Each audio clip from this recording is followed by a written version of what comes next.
kakiku sakit, berdarah. Bapak itu kena serangan jantung, dibawa ke rumah sakit. Nah, sahabat rumah belajar, mau tahu nggak kita mau bahas apa? Yuk, disimak video berikut ini.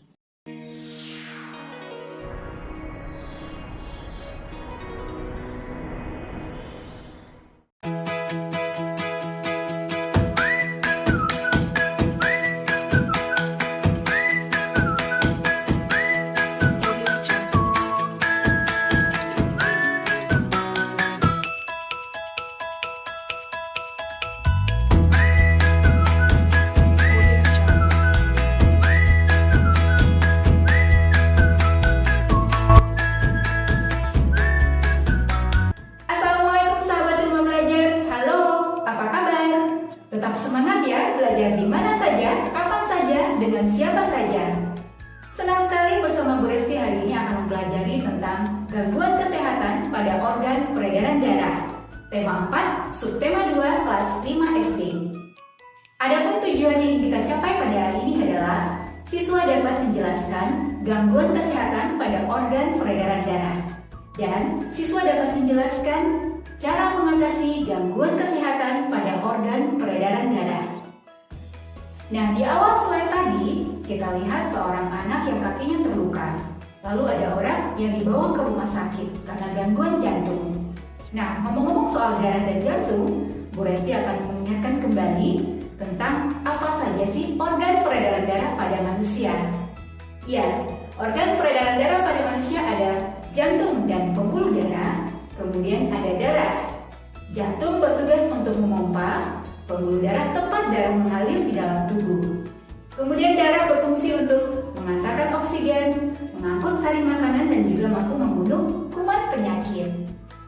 Nah, sahabat rumah belajar, pada hari ini Bu Resti akan menjelaskan lebih lanjut apa saja sih gangguan yang terjadi pada organ peredaran darah. Kemudian bagaimana cara kita bisa mengatasinya. Untuk itu, simak video ini sampai habis dan kita pelajari bersama. Sahabat rumah belajar, gangguan pada organ peredaran darah yang pertama terjadi pada jantung dan pembuluh darah. Jantung koroner. Penyakit jantung koroner diakibatkan karena adanya penyumbatan pada pembuluh darah dengan gejala sesak napas, nyeri pada bagian tertentu, dan cepat lelah. Kemudian ada hipertensi dan hipotensi. Faktor usia, kondisi cuaca, dan efek samping obat-obatan menjadi pemicunya. Lalu ada varises, terjadi pada pembuluh darah, yaitu pembengkakan pada pembuluh darah vena.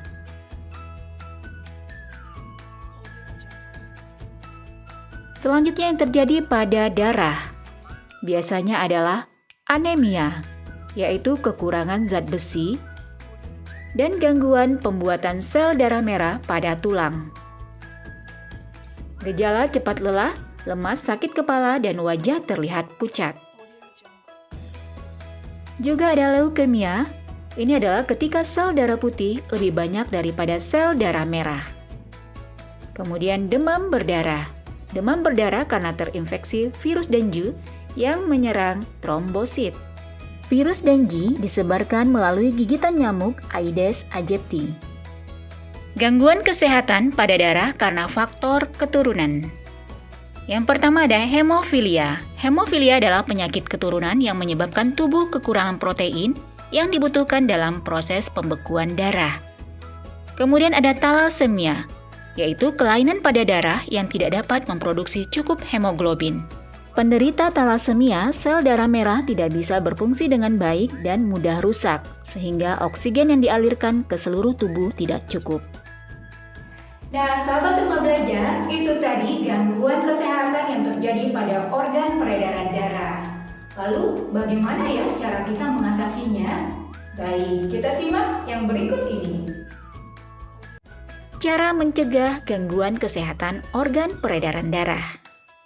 Beberapa hal yang bisa kita lakukan adalah pada gangguan organ jantung dan pembuluh darah seperti jantung koroner, hipertensi, dan hipotensi dengan olahraga teratur, istirahat yang cukup, dan mengkonsumsi buah dan sayur. Sementara jika gejalanya adalah varises, Yang dapat kita lakukan adalah melakukan pendinginan dan meluruskan kaki setelah berolahraga.